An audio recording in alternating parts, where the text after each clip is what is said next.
Hey ladies, it's Victoria. Thanks so much for coming back to my channel. Sorry it's been a little while between videos. As you know, if you watched my last video, we're not doing anything this month. We're giving my body a break. So there really hasn't been too much to talk about. We've also had a lot of other things going on. We had a major leak in our, and I'm pointing this way because our living room is this way, in our living room ceiling. And so I had to have my own company. I work, one of the facets of my company is emergency services. So I ended up having to have my own company come out and cut holes in my ceiling and set up dehumidifiers and spray antimicrobial, and we're still waiting for the plumber to come out and to actually correct the problem. So for now, we're without water. We in part of the house, not the whole house, thankfully. We were without water completely for 2 days, but now we have most of the water back to the house, which is good.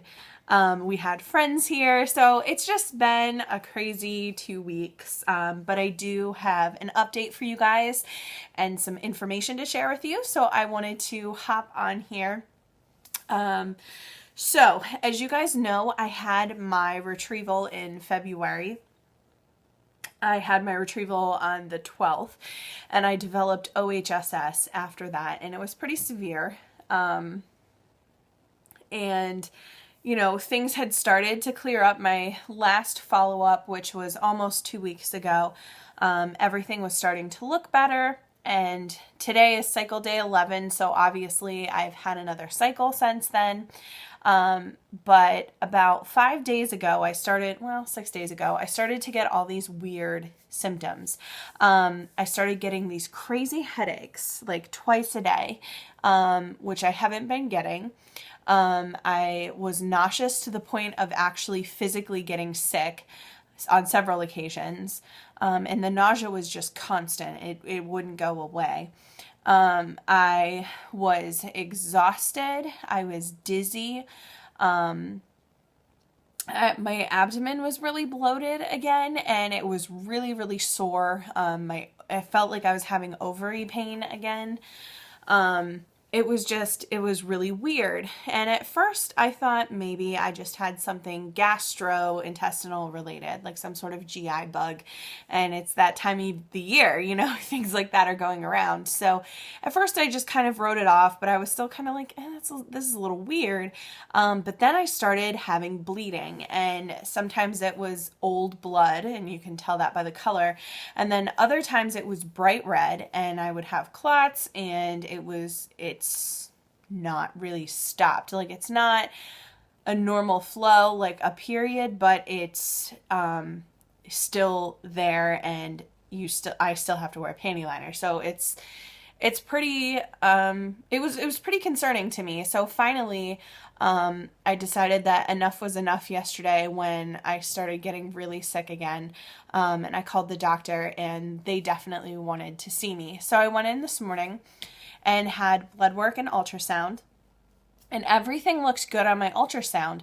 My ovaries are back to normal size. I still have a lot of cysts, but they've all started to get smaller, and that's to be expected. You know, obviously I had 39 eggs retrieved last time, so we expected the cysts. But my ovaries are back to normal. I didn't have any fluid in my abdomen anywhere or in my lungs.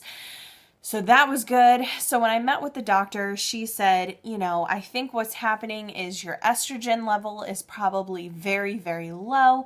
I have a hormonal imbalance anyway, but it's just exacerbated by the fact my body hasn't had to think on its own for the last few months. It's been carefully stimulated by medication and told what to do and given the hormones that it needs. So it hasn't had to put in any effort the last few months. So now it's like, I don't know what to do. So it's not producing estrogen. And she said she can tell that that's what's happening based on the fact that my lining is only at like a 3.5 right now. And as you guys know from my videos, even in my normal, unmedicated cycles, my lining, I always get a lining that's at least a 12 naturally on my own. And if I'm medicated, I'm over a 20. So to see it at, you know, on cycle day 11 at only a 3.5 clearly hormonally there's something going on. And she said that because of that, what she thinks is happening, the bleeding and the headaches, she can explain, because the low estrogen would cause the headaches, and also the bleeding. And she said that my lining is so thin, she kind of said that it would be like a desert, a very, very dry desert that was cracked. So there's cracks in the floor so things can get through. So she said that's why you're going to have some of that breakthrough bleeding. So she said, other than that though, unless your blood work comes back crazy, we'll see you next week to get everything set up for your study. So I left thinking nothing more of it, just, oh, I'm an overreactor. And, you know, she thinks that my other symptoms are probably GI related.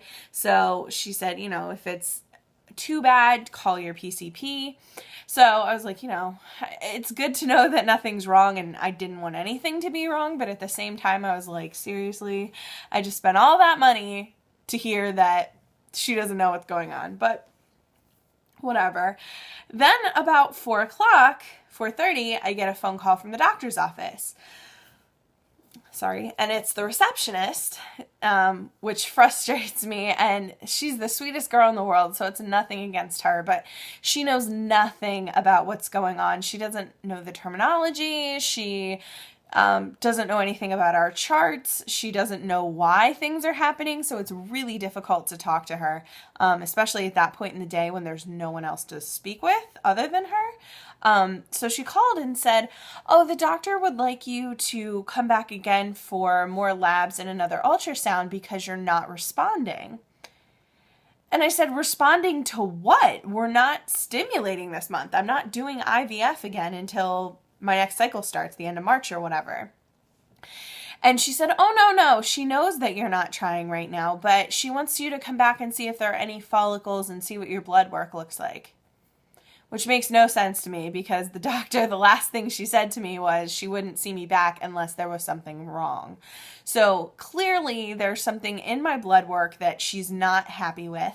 And I've been racking my brain, of course, because I want to know what the problem is. So I can't come up with anything. I'm so sorry. For some reason, you guys, every time I turn on the camera to make a video, I start yawning. I don't know what it is, but I'm really not tired, I swear.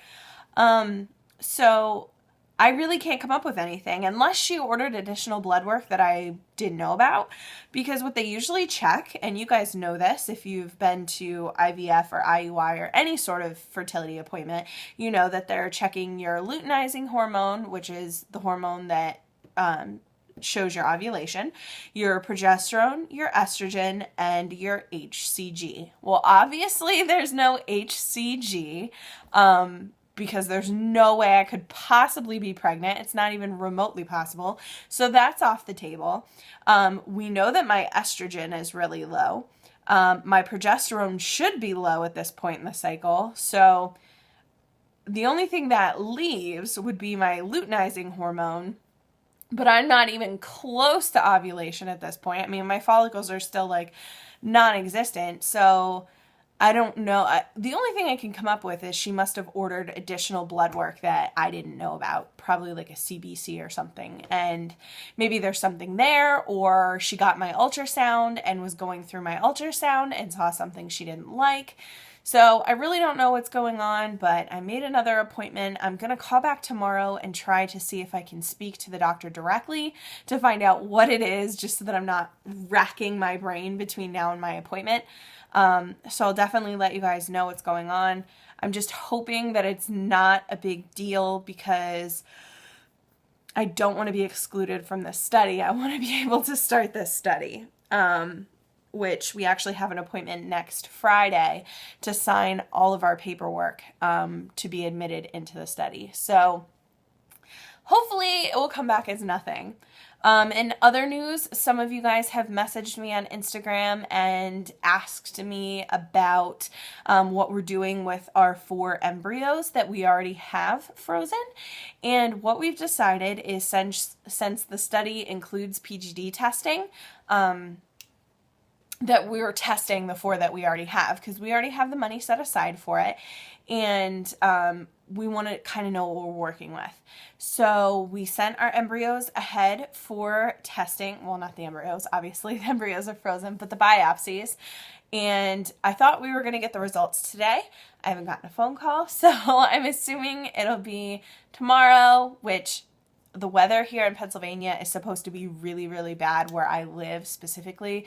We're supposed to get like 8 to 10 inches of snow. So it may be Friday, because I don't even know if the embryologist that I'm working with will get there tomorrow, because she lives further away. So it might have to be one of the other embryologists, and they won't call me. It'll only be her. So I may not hear till Friday. So I'm a little bit disappointed, because I really wanted to know and be able to share it with you guys. But we're going to have to wait a few more days, I guess. But this whole process is hurry up and wait, so I shouldn't have expected anything different. So that's really it as far as me right now. Obviously I will update you guys with what I hear from the doctor, the PGD results, how things go after our, study appointment, all of that. I will keep you guys updated. I do have a few videos that I was thinking about doing in the interim, but let me know if you guys are interested. The one thing that I wanted to do is a really good friend of mine from high school sent me, she's a Jamberry nails consultant, and I really want to order, but right now we don't have any money, like at all, to do anything. So she is so sweet, and she sent me this beautiful card, and inside of it she wrote a really sweet note, which I won't share for her own privacy, but she sent me a whole like pamphlet on Jamberry, and then she sent me enough of the Jamberries to do a manicure and a pedicure, plus some of like the little accent nails. So I was thinking about doing a review on these, because I've never used them. I've heard a lot about them, but I thought maybe I'd share that with you guys if you are interested. I can do a video on that. I also have a couple tag videos that I was going to do, and I really want to do a Q&A with you guys. I haven't done anything like that in a while, and I'd love to connect with you guys some more. So if you have questions, leave them down below, or you can check me out on my Instagram, which is, as always, linked below, but it's Tori's Journey. You can look me up there and send me questions, and I will try to do that video over the weekend if I get enough questions. So, like I said, anything, and it doesn't just have to be IVF related. If there are things you want to know about me or my family or our life or whatever, leave them down below. I'd love to do a Q&A video, because I miss being on here doing videos with you guys. So, you know, whatever suggestions you guys have, I'm completely open to. So that is it for now. That's my little update, and I will see you guys in my next video. Bye!